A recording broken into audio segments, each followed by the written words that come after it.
Can these concrete blocks stop Russian tanks? That's the job for so-called Dragon's Teeth near Latvia's border with Russia. They're part of the Baltic Defense Line, a major project shared by Latvia, Lithuania and Estonia against the potential threat from neighboring Russia. We must by no means underestimate the imperialist attitude and the level of aggressiveness in our neighboring country.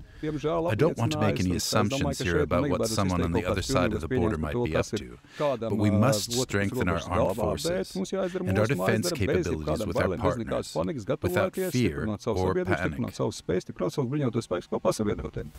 The defense line goes beyond Dragon's Teeth. It also includes underground bunkers, storage for landmines near the border and securing supply routes. Few people in the Baltic states expect an imminent Russian attack, but traces of the Soviet past are still visible in Riga. And many Latvians are suspicious of their former occupiers.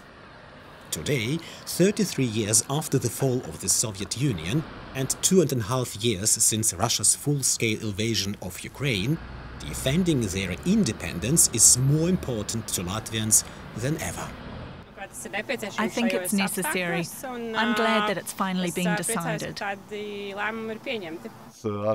The fact that the external border is being strengthened is very good. I think it's an unnecessary waste of money, because it's useless from a military point of view. I don't think Russia would attack Latvia. I think Latvia is of no interest to Russia. Strengthening the border also serves another purpose: the fight against irregular migration. One of the ways that Russia and neighboring Belarus are waging a so-called hybrid war against the West. Thousands of migrants have been trying to enter Europe illegally via the Baltic states. Authorities say they pose a threat to the eternal security of the EU. New border installations, such as this recently constructed fence, are meant to keep them out.